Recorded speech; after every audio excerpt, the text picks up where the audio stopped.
is Red Ice Radio for the Seeker.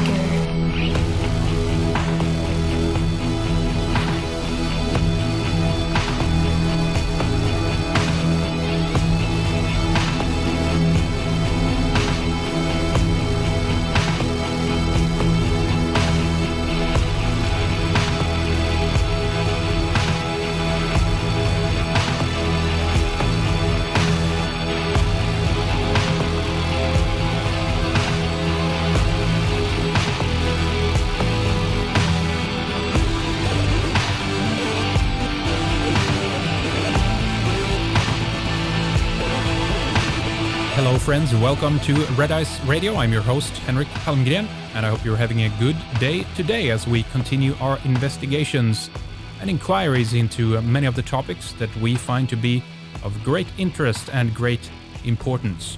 In these times of uncertainty, we hope that as we explore consciousness, our perception and experience, and the layers of cover-ups and propaganda that we are subjected to in the media and in politics, that we'll be able to help to bring new perspectives to your awareness, and that you'll consequently broaden your comprehension of the world and the tactics of those who seek to divide and conquer. We have much more for you on redicecreations.com and redicemembers.com. Our guest today is Suzanne Venker. She has written extensively about politics, parenting, and the influence of feminism on American society for more than a decade. Suzanne is the author of 3 books and a Kindle single called The War on Men that we are going to discuss today. Suzanne joins us for an hour, and this program is a companion, if you will, to the 3 excellent Radio 314 programs Lana recently has done on feminism with Lisa Arbucheski, Paul Elam, and Lucian Valsan. The last one I co-hosted as well. You can check these out at radio314.com or simply click the 314 links from the Red Ice Radio Archive.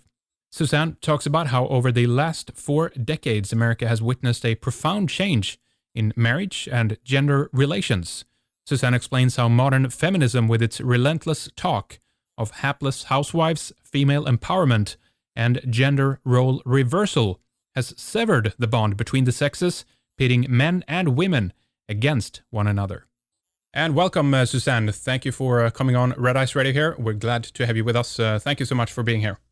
Thanks for having me. You bet. So you have a few interesting titles behind you. The War on Men, one that I think is just a very interesting topic. We have done a couple of shows on this in the past now, and you have another title called The Flip Side of Feminism, also How to Choose Your Husband, and 7 Myths of Working Mothers. And so I understand, Suzanne, you have a background as being a middle and high school teacher. So tell us, how did you end up writing about feminism and gender politics, if we can call it that? Yeah, that is a good phrase for it.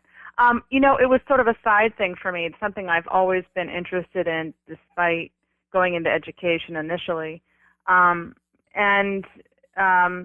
wasn't really so much purposeful as much as just circumstances of my life leading itself to writing and leaving the public schools where I was at the time. And my first book was actually on education and my experience there, and then that got derailed. And then by the time I picked up the pen again, I was pregnant, and so my interests changed a bit. And I got into the whole, work, motherhood, life, marriage, all those work-life issues, all that stuff that we hear so much about, and everything just sort of went from there. And so that was about 13 years ago. And then I have 2 children, so I've been home with them between the first book and the second book, because once you have 2 children, there's no book writing going on. Yeah. The first one I could work around the napping and whatnot, but once there's 2, forget it. So I had a long hiatus there in terms of writing. Or I just wrote articles, really, when I could. And then I wrote Flipside, and that came out in 2011, I guess.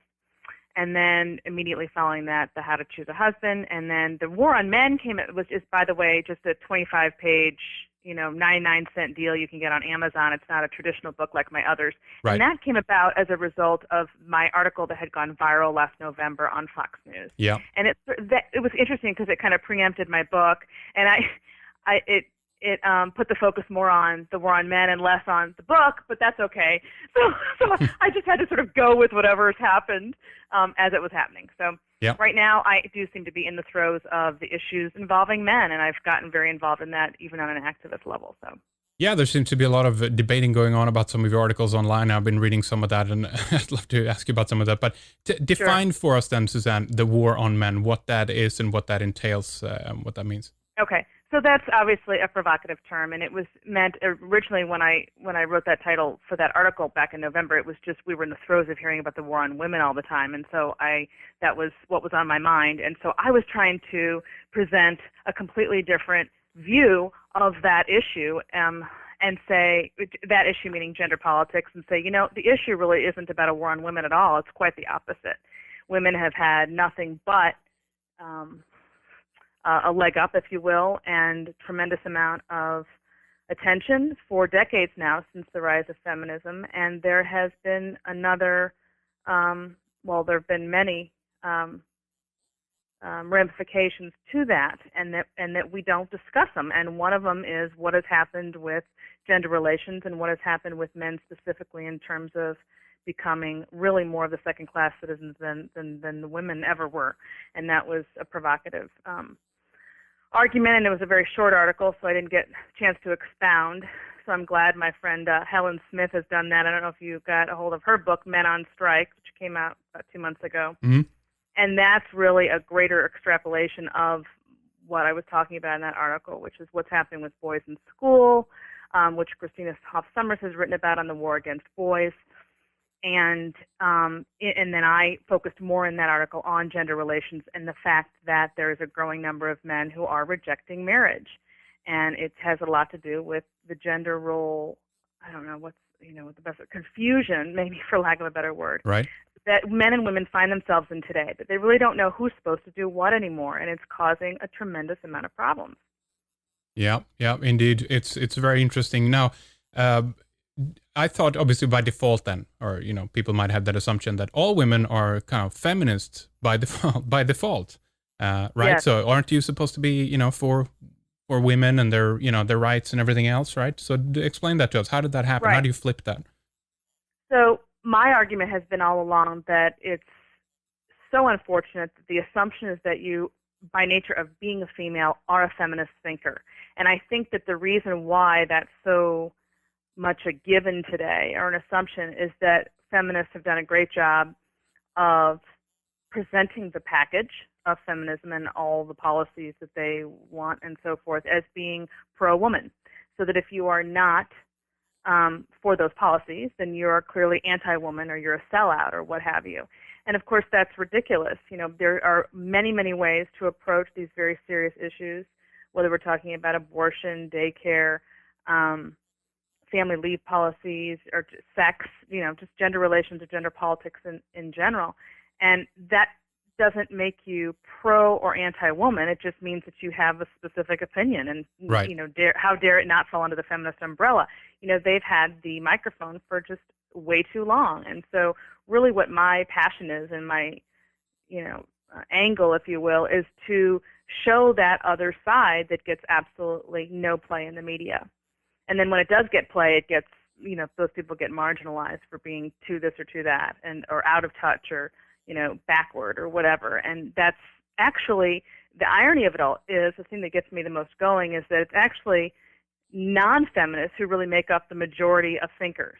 And the reason why, in other words, most people are not in lockstep with feminist ideology or their policies. But the reason why you or I or Joe Schmo doesn't know that is because we mainly hear from feminists, because of course they dominate in the media. So we're not hearing that voice. There's just regular everyday men and women, and that's my concern. Well, yeah, I agree with you. Coming from Sweden, there's no debate in that country in the media. There's always a one-sided argument, and I feel that is actually what's creating the dangerous situation, if you will, where one of the sides is basically constantly being suppressed. It's not being heard. That's when you're going to cause more polarization, and that's going to lead. Well, that's going to further intensify this quote unquote war that you're talking about. Yes, I agree. And that's very unfortunate. Yeah. It is very unfortunate. I mean, there's no way to get anywhere if you're completely being shut out all the time and somebody's taking over with a certain ideology. And of course, most people do not want to be out of step. It's not comfortable. It's not comfortable to say something that isn't politically correct and then be shouted down. So they just don't. They keep their mouths shut. So I've become sort of a spokesperson, I guess, for that group. And I guess as well, being a woman, then do you feel that it's safer than let's say that a man would talk about these things? I do, and I think that when men, it's unfortunate, and I can't change this at all, but I do think that when men speak out, they are immediately typecast as not being allowed to have that opinion, really because they are male.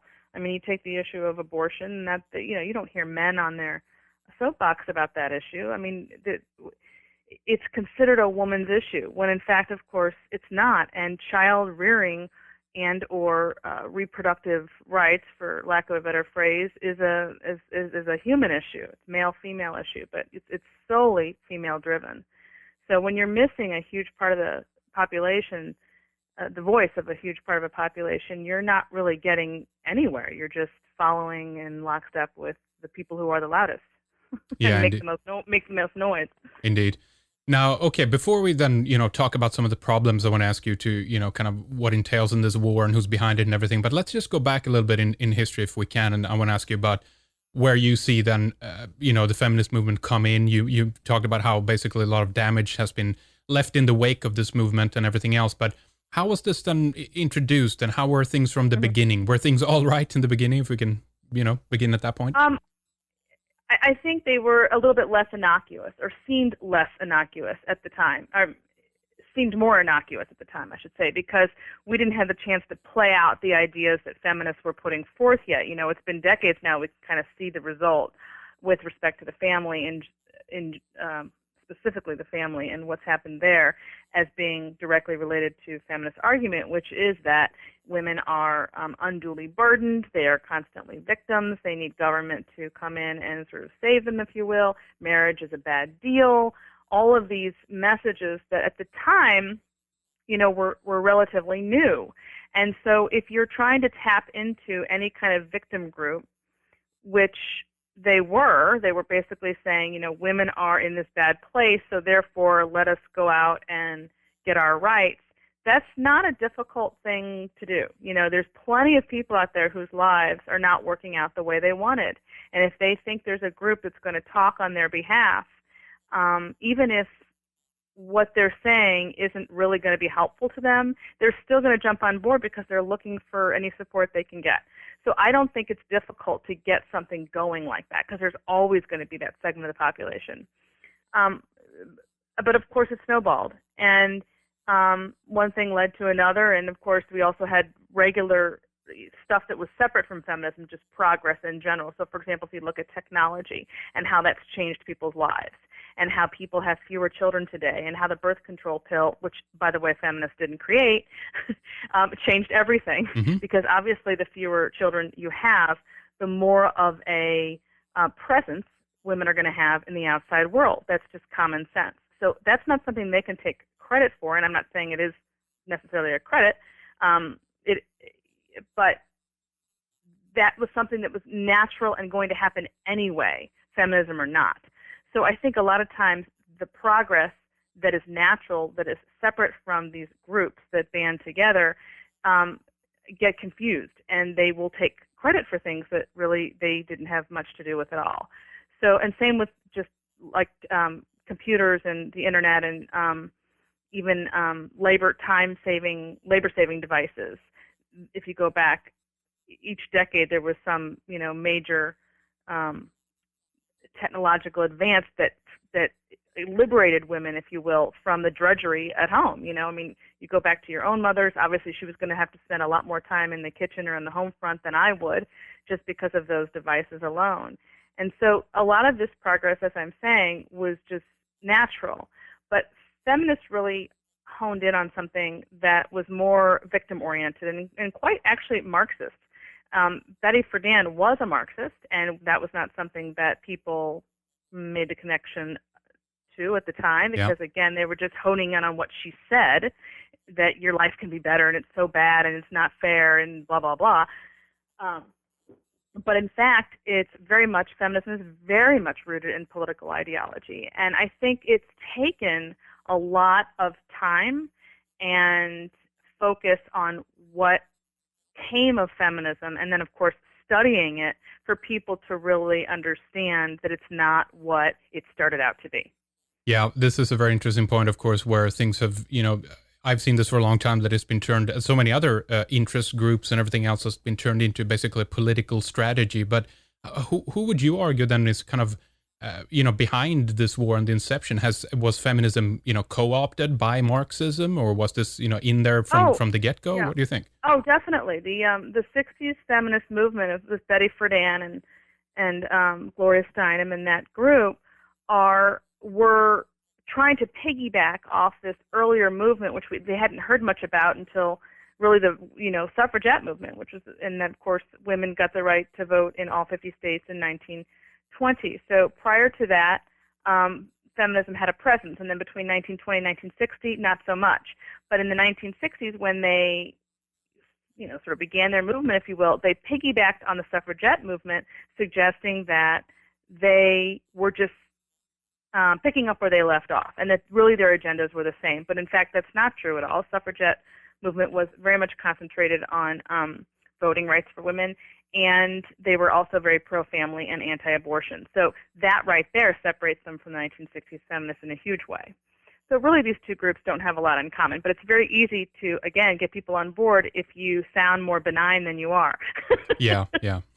I mean, most people agree that women should vote, so most people aren't going to have any problem with the earlier feminist movement. Yeah. So that's part of the problem there, is that they did co-opt it, and unless you have studied it, studied it basically, you're really not going to know this. So if we look at the suffragettes movement, basically the policies in there, I guess, if we can call them policies, are things that you agree with, but it's later on along the time when things change into a more political strategy that you basically feel, oh, something's wrong here. Absolutely. Mm-hmm. Yeah. So let's talk about some of those policies and what that is. I mean, is it just, again, primarily that it's connected with Marxism, or is there more behind that as well? Well, it's about undermining the family unit, basically. That's really the gist of it. And again, they don't come out and say that, because who the heck is going to, jump on board if you say it that way?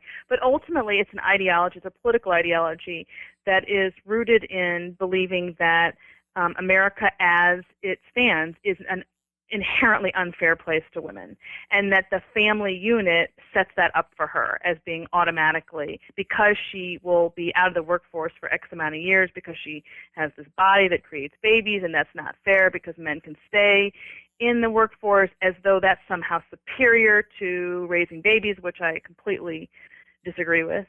That somehow using that setup, if you will, makes people feel victimized. And so ultimately what they want is a completely, you've heard Obama, I'm sure, that famous phrase, that he wants to fundamentally transform America. And that mindset, that worldview, is absolutely in keeping with feminist ideology, which is why the two are so closely related, feminists and Obama. And of course, he is one, and they pull his purse strings and he responds, and that's how that works. But so it's very much a political movement and a goal to say that the traditional family is dead, and that's a good thing because it was never working to begin with, because it was unfair, so on and so forth. So we're going to create this new system, and that involves heavy government involvement. And they love Sweden, by the way. Oh, yeah. Oh, for sure. The Nordic model. We've talked about that many times on the program, how it's being promoted, and it's the country of favor. And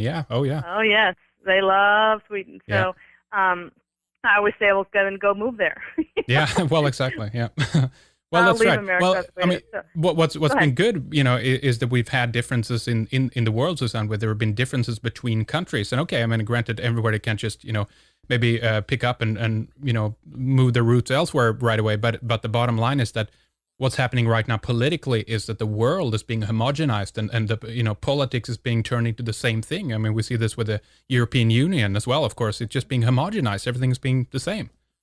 No question about it. And feminism is, leading the charge on that. And I don't think people don't really see it as they still see it today, I think, as just that movement that once existed that had to do with women's rights and but we're over that now, so let's move forward.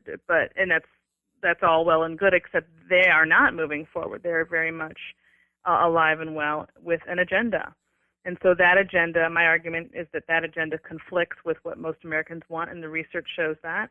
And I just think Americans don't really realize how those voices and policies undermine the life that they want for themselves, that most women want for themselves. For example, all the research shows that women, by and large, choose part-time work over anything else.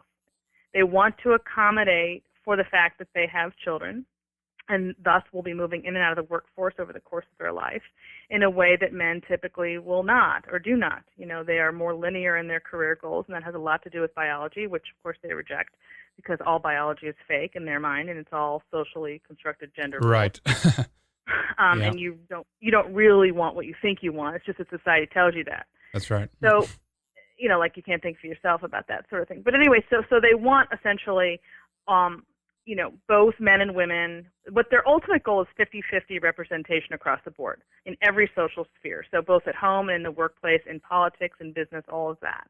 So that you see at least half of our homes run by men and half of our government and other institutions run by women. That's what their ultimate goal is. So they'll never be happy until we get there, which of course we're light years away from that, especially since women have said, and really in no uncertain terms based on what they choose, which is to, for example, go for middle-level job instead of managers or the corner office or what have you. You have that big issue going on over here with Sheryl Sandberg's new book, Lean In, and that her message really does not resonate with most women because they don't want her life.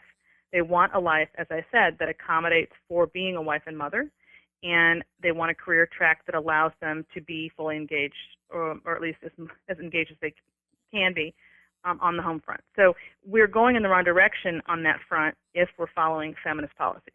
Tell us, in your book, 7 Myths of Working Mothers, you basically, you argue, I was reading about the book, and basically this idea that you can't be, both the boss at the workplace and at home. There's it's impossible. And so therefore, that's why you've come to, this conclusion, basically, that, all right, if you instead favor, raising a family and taking care of the kids, you need to put more energy and time into that as opposed to being all over the place and being shattered and split in your focus and attention. But it's just basically impossible, right? You can't do it. Tell us about that more. Well, that's it. You just said it. It is impossible. And the biggest problem that we have, at least in America, although I'd say this across the board, is that we can't accept it. We just don't want to accept that you can't have it all. We know it, but we can't accept it. And the world and the media keep telling us that we can, if only, if only, if only. And those if onlys are always about men or the government or employers, and how if they would just step up to the plate, women could achieve this utopia.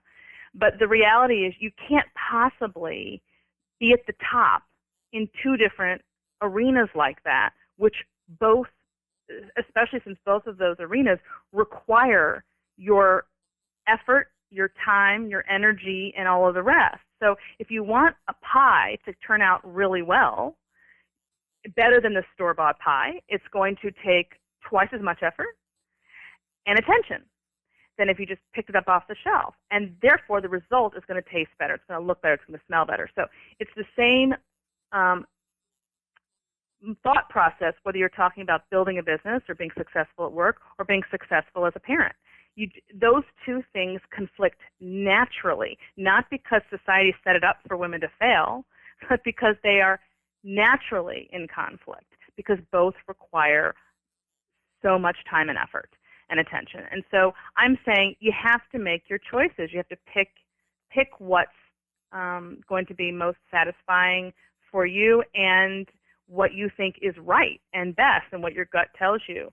And I think for most people, again, going back to what I said about women choosing part-time work over full-time, their gut tells them that family is really, why we're here, what it's all about. Obviously, it takes precedence over being successful in any other kind of way. And I think that we have seen that, and we've seen those messages from people who have failed, if you will, in the home front and been successful in the outside world, or reversed that. And you have to choose which is most important. And that gets into, values and priorities and all the rest, which of course in America at least are very different from the way they were 50 years ago. And you have materialism that is very much involved in that, obviously. Yeah. So it's a big issue with, I think, really obvious answers, but it's not politically correct to talk about it any other way than to say, yes, you can have it all. And of course you're entitled to and you deserve it. And if your kids are suffering, that's not your fault. Or if you're not successful at work, that's because your boss didn't let you be. I mean, it's just this lack of personal responsibility for our choices. Yeah, yeah. So the situation, in the past was, one paycheck, could take care of an entire family. And usually then the man was working and everything else, and the woman was staying at home. And so do you think that I've always been interested in how it went from that into basically getting both the parents into, the working place. The kids ended up instead in the care of the government in the schooling system. And basically this transformation seems to have been, openly kind of adopted, but nothing has been questioned along the way where people are like, wait a minute, we're losing more time here. We can't raise our own children. We have to, pay more money for everything. How do you see that transformation took place? Maybe it's not as simple as I described it. Yeah, no, it is. And I think people are recognizing it, but they get shouted down the moment they say something contrary to what you're supposed to say. So it's been a slow degradation of the role that full-time mothers, or just parenting in general, that kind of hands-on parenting, sort of in drip fashion of degrading that role and saying it's not worthy. And if you're not earning a paycheck, you're wasting your life. And that message came through loud and clear over the years in countless ways as a result of feminism. So it starts in college, where the whole focus when women get there is about on this huge career and life they're going to have that doesn't involve being a wife and mother. There's no discussion of that. It's as if those things aren't, doesn't exist. You're planning and mapping out your whole life based on valuing this other thing that's going to, make or break you, and that without it, you're nothing. And that message has been so insidious that it's been almost impossible now for people to grab a hold of doing really any work, not even just mothering or fathering, but any work that does not produce a paycheck. If it makes someone else's life better, if it's for the common good, if it's, something more altruistic, it's basically a waste of your time. And that gets back into our materialistic culture and how we value things instead of people. And I think that the number one leading force for that whole turnaround in our value system was feminism. And holding up the whole career as delivering so much more than it can. I think that's what's really concerning for me. I mean, a job is great, don't get me wrong, and your work is great, but it has its place. It's really about perspective, and we talk a lot about prioritizing our children, but we don't. It's just talk. The only way you prioritize something is by doing it. I mean, children know whether you're there or not. You're either physically there or you're not. There's no way to not be there, but tell them they're your priority. It doesn't work that way.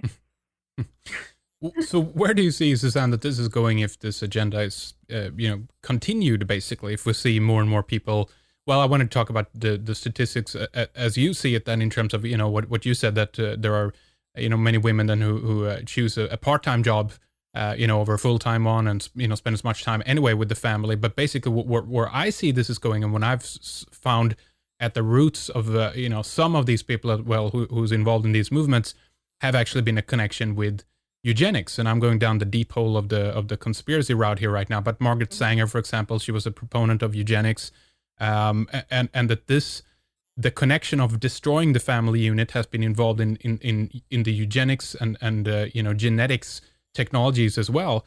Because ultimately, let's face it, if there's no more people reproducing, they're not valuing the family and everything else. This is a job that will be, left in the hands of the government, basically, of perpetuate the species. Might sound weird and like a sci-fi movie, but what's your take on that? I think people don't. I don't think people think that people. Let's see, how do I say this? I don't think most people think that there are people out there who would actually be in favor of undermining the family. That is so out there to the average thinker that they would dismiss something like that as being paranoia. Yeah. And that's not really what's happening. It's just that, and then they'll fill it in with all these other rationalizations. But the reality is there are people out there that do want to undermine the family. And that's what you're up against, even if you don't see it. So the only solution is to either say nothing, which allows it to then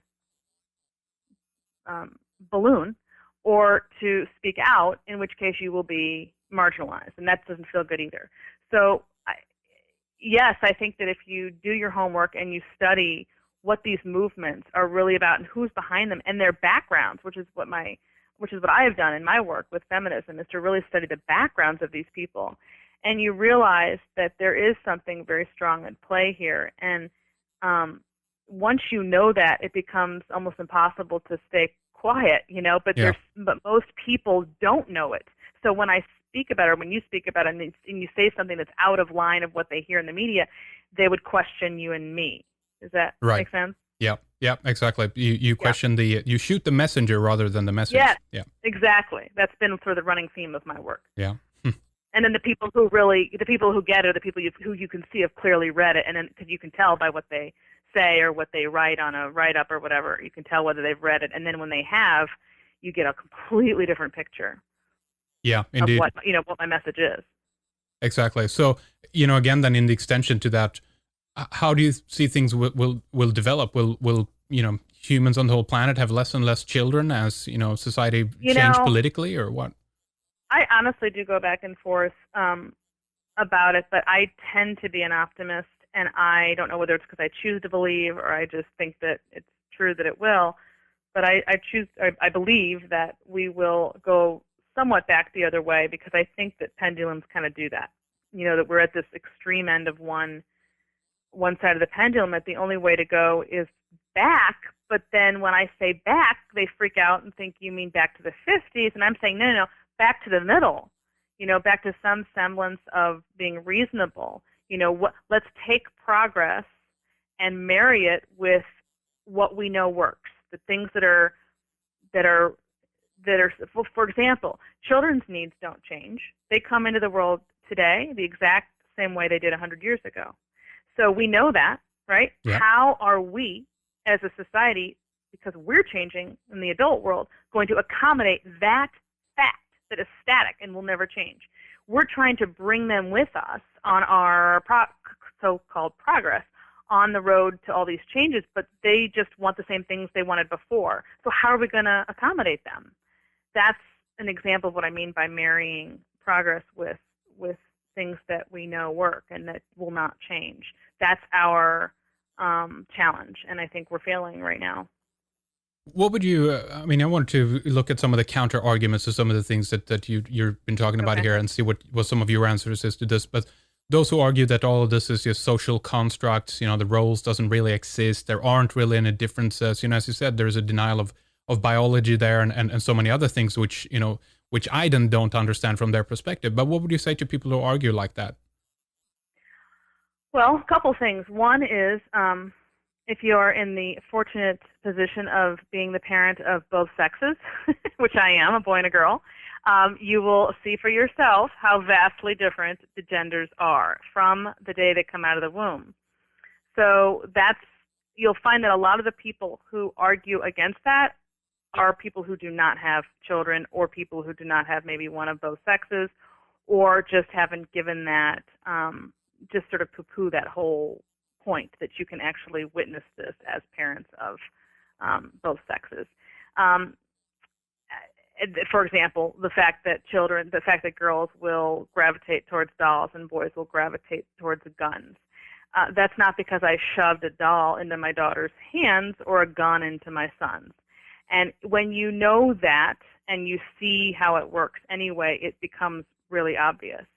But more to the point is that we have had, there's been a tremendous amount of research, especially in the area of brains lately, and Dr. Luann Brizadine has written two fabulous books. One's called The Male Brain and one's called The Female Brain. And should there ever be any question about how biology plays a role in male and female behavior, all you have to do is read those two books and several others like it that have been written, and it's clear as day that people don't make this stuff up. It's there, and it's very obvious. I would also point out on that front that once you're confronted with something that is factual based as opposed to just your opinion, like for example, the fact that females have a tremendous amount of oxytocin in their system and boys do not. And oxytocin is what's commonly known as the bonding hormone.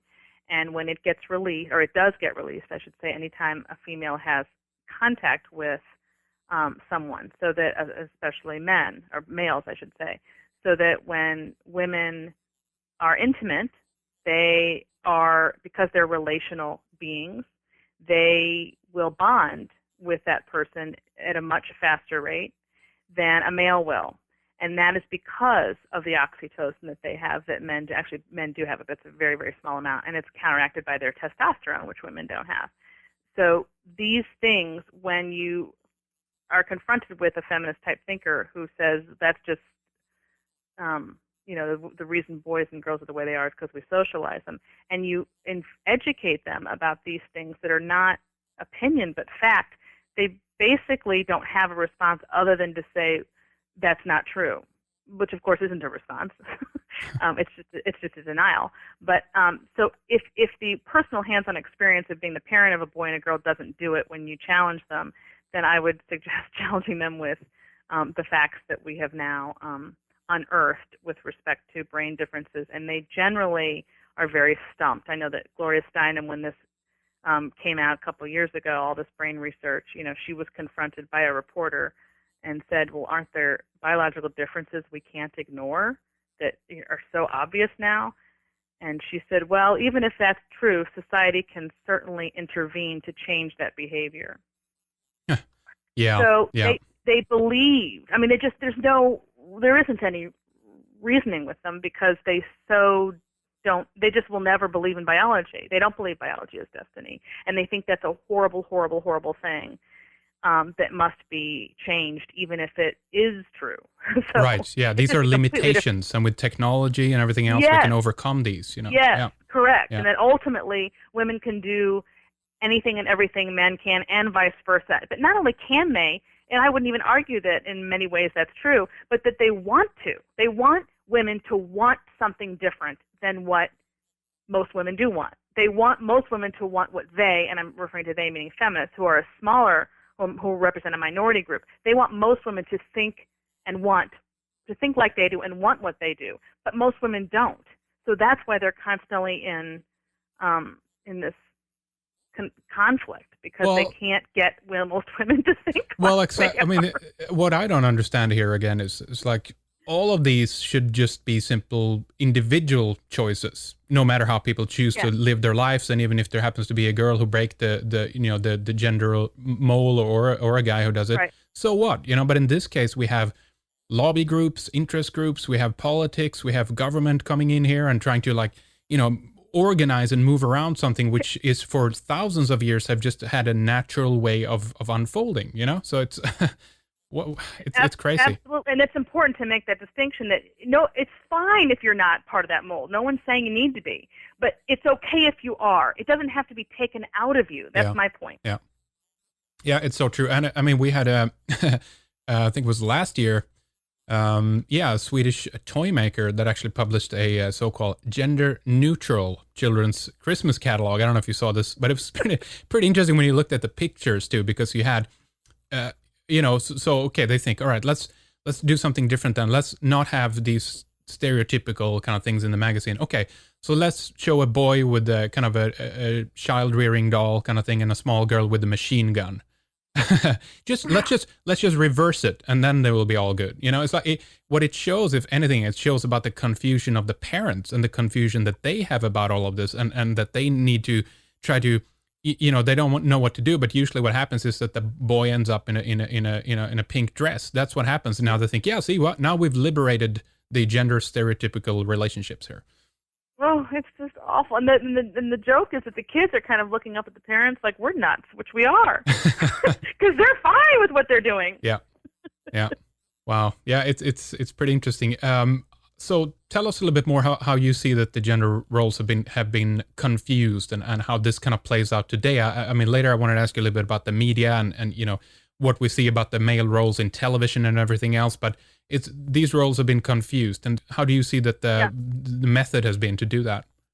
So I think the ultimate message, the underlying message that women received, however they did, whether it's from their own mothers, and certainly that was the case for a lot of them, and if it wasn't from their mothers or their fathers, then it was absolutely from the culture and from even the college environment, but or schooling, I should say, is that in order to be, and this is what interests me the most in terms of gender relations, is that in order to be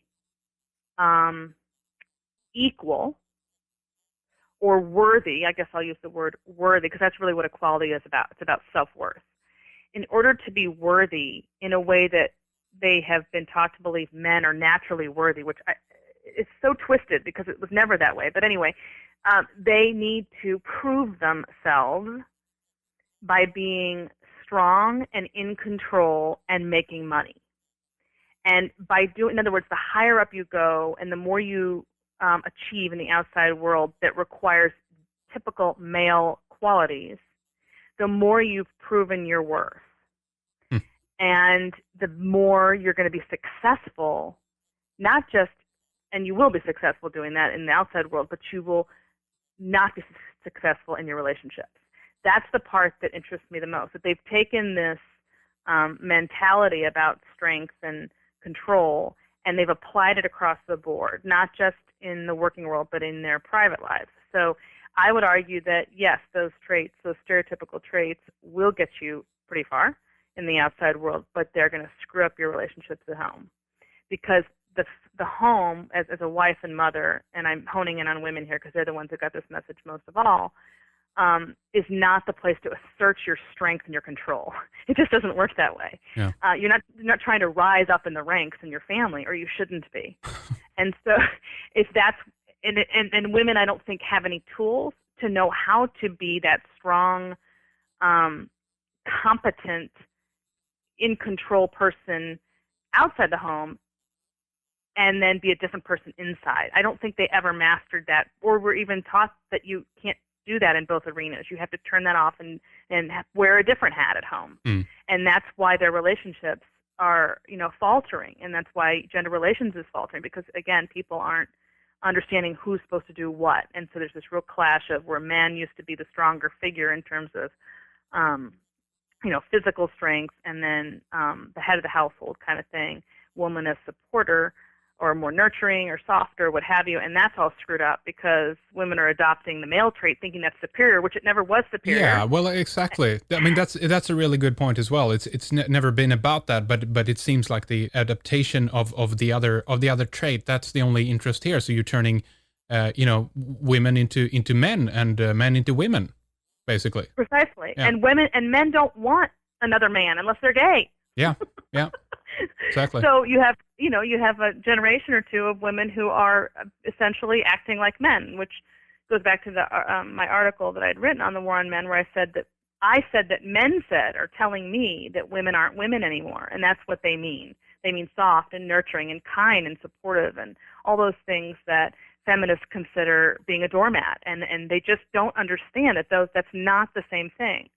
But they've taught women to think that way. So women have no idea what to do now with those qualities, those traits. Well, what would you say? Yeah, indeed. What would you say to people, then, Suzanne? They just basically, come on, let's get real here. Patriarchy still rules. The men run the world, and the only reason that the world is in such issue and trouble is because we have too much men everywhere. What would you say to that? Well, if men run the world, then how is it, at least in America, that women are 60% now of all college campuses and are doing better overall, both in jobs and education, and obviously are more than half, about 51% of the vote. So I've never seen really an oppressed group that has that kind of power. So the fact that more men are in higher positions, which is Sheryl Sandberg's argument in Lean In, does not prove an unequal society at all. That's her argument. It proves that women don't want that same life and that they've made different choices. It has never proven systemic discrimination. That's her argument. That's their argument.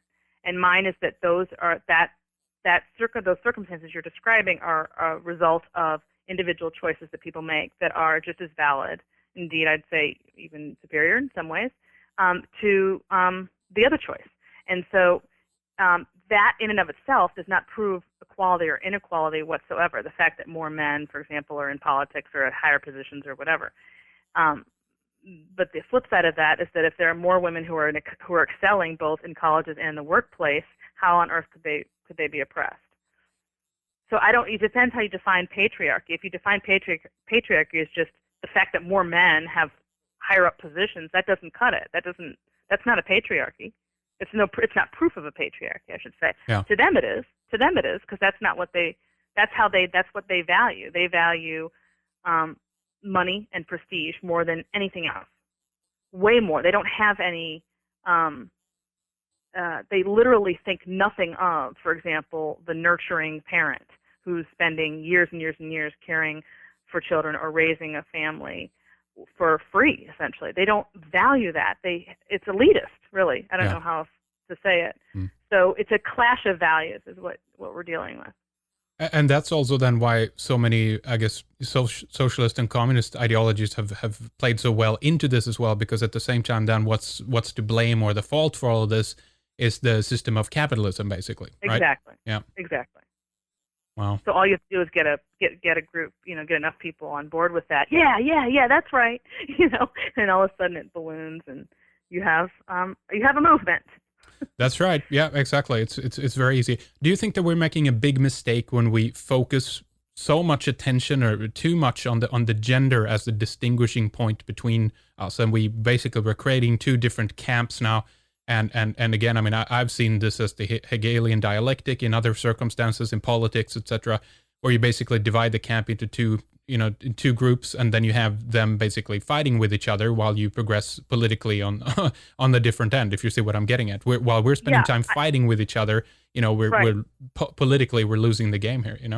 I think it's okay to talk about the differences between the genders, as long as, in addition to that, we're focused on what the same goal is.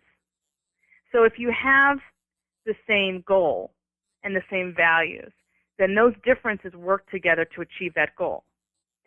So what we have now is just a focus on actually quite the opposite of the differences, which is that we are, ultimately the same, that men and women, equality represents sameness, that one can be interchanged with the other with no ramifications whatsoever, and that's a fair world or what have you. Well, that's not focusing on our differences enough. So I would say there needs to be a discussion of what those real gender differences are, and not just a discussion, but an acceptance that they're real, that they exist, and that that's okay. And then along with that, now how are you going to work with those differences to achieve this common goal that all men and women have, which is to love and be loved, which is to have a family for most people, and just be attached, to have a sense of place. I think most people do want the same things, and I don't think we talk enough about that piece of it. But again, dividing, like you said, men and women into separate camps as though their interests are not the same when they are. Yeah. Wow. Yeah, it's very clever in that way. I mean, some people have called that what you talked about there, about basically that it's an expression of sameness, basically. And I've heard it from the context of Swedish people talking about this. This is a form of like hyper individualism, while I would say, at the other hand, it's more like a society of ants, where basically, where everyone is a drone instead. There isn't any of these differences, and there isn't an individuality in there at all, but it could be mistaken for being that, Well, and the best example is if you're a woman who doesn't jump on the feminist bandwagon, then that's an individual stance that you should honor, but you don't, because you're not joining the bandwagon. Yeah, exactly. So you have to do what the majority does, but so if you stand outside of that, which is what allegedly this group is supposed to represent, right? The minorities and individual rights and everything else, but it does, the smallest individual or the smallest minority is the individual, right? So yeah. Anyway. let's talk a little bit about how you see men being portrayed in the media. Then specifically, we have a certain stereotype coming out of the sitcoms and everything else, and this has been going for many years now. But is this actually, does this have an effect on men and women, do you think? Oh, it absolutely. I can't think of anything I feel more strongly about, that the messages from the media are insidious and dramatic, and that they actually have the ability to change people's lives. And by that I mean the way, and I talk about this in the very opening chapter of my book, How to Choose a Husband and Make Peace with Marriage, which is all about, I call it the examined life, live an examined life. And I suggest that people think for a moment, or pretend, that they live in an era, say the 1930s or 40s, before television was even really there as a presence in your life. And you think about the types of visuals and that you have around you without that piece there, and that the kind of people you'd be talking to, back up, not kind, who you're having most of your conversations with and who you're hearing from the most. It's much more family and community oriented than these people from a box in your living room. And you take a whole lifetime of living a certain way like that with your family and your community and with your own thoughts, and just in that smaller world, if you will, and how your decisions and your thought processes are affected if you just have the space to think for yourself and within the limits of just your family and your friends and the community. Then you bring in the whole world into your television, right? Yeah. And all these messages that you're really besieged with on a daily basis, that unbeknownst to you, just even when you're walking through the living room, and it's a drip process that changes the way you think about something, even though you haven't done your homework to determine whether or not the message you just got was in fact accurate or smart, right, or whatever. And so you're constantly getting it thrown into your face, and it's changing the way you think about things, which is ultimately changing the way you make what the choices are that you make. So if you take, again, this drip mentality of men are idiots, which is what's been going on for a very long time, you get to the point where you become immune to it, and then you just laugh at it and you think it's kind of funny. It's not funny. I mean, just imagine if it were reversed. Yeah, exactly. And it was the women who were being talked about or made fun of in those kind of ways. And it's not just the theme of a sitcom, but it's in a commercial where the man is clearly the subordinate, and the woman knows everything. She's going to tell him how it's going to be, and he's just a yes man or whatever. That's a serious message about role reversal that wouldn't have existed 50 years ago. So in the same way, those same people who argue that the messages from the Leave It to Beaver era were bad, what's the difference between reversing that? Why isn't that just as bad? Yeah, exactly. Do you think that they feel that, all right, we have to just kind of get even for this to balance out, or what's the mentality? No, I said this the other day to somebody, I don't think it's at all about media, people who are part of the media, sitting around deciding, how are we going to change this to make it so that we're going to get them back? It's not like that. It's far more insidious. It's far more of a gradual process where you begin to think this is right and normal and good, because you're not thinking, because you're going back to what we were saying before, individually. You're not thinking independently of the status quo. Yeah. You're not even allowed to think that way. So you're not stopping to think, wait a minute, is this okay or not okay? So you just go with it and you laugh, but it's not funny. And what's happening with men is that they are responding by bowing out. And when you hear the phrase, where have all the good men gone, what that really means is, wow, we browbeat the American male to the point where he no longer wants to be a good guy and get married and take care of his family, and do all the things, that women want him to do. But that's because we basically made fun of him for so long that and basically not only made fun of him, but said, we don't need you because we're strong and can have babies on our own and can make our own money and see ya. Well, obviously they're going to react to that, and they have, and they are. And I think we're just in the throes of that now. And so it's going to take a really big wake-up call to recognize that we really created this situation. It's not that men have just all of a sudden, as a whole, become slovenly or slouched or whatever, but that we did something to create this environment where they no longer felt welcome. And it's a very scary place to be. And then there's a feedback maybe to that. So when, young teenage boys and growing men and everything else cannot see this, it becomes a feedback loop. And in a certain way, they understand, subconsciously that, the role that they, that was once there is not there anymore. I mean, the drive maybe is not there. They're home playing video games instead of, trying to get somewhere, if you know what I mean. Exactly. And they, of course, that you have the fatherlessness as a result. So the fatherless homes, and they're being raised with a completely different set of messages than 50 years ago. So, we've created it. And so it didn't just happen. It's not like osmosis, or all of a sudden men used to be great and now they're not, and what we just, women just gave birth to a bunch of bad guys, or what? I don't understand. I mean, we did it, And so it takes really studying it and paying attention to be able to face it. And in entertainment, then you have as they see it, as you say, they're also very conformist. They do very much the same thing. They follow each other, but at the same time, they need to push the boundaries because, we need something new all the time. It needs to be new and exciting. So just let's do more of the same and do it more extreme, right? So that you can see really how this has been completely just gone downhill the last, 10, 15 years. Absolutely. No question about it. And that's why it's really scary when something happens so slowly that you can't see it as it's happening. And that's basically where we are. And so all you ever, at least here in America, all we're hearing about left and right is where have all the good men gone. And these women are lamenting the horrible state of American men.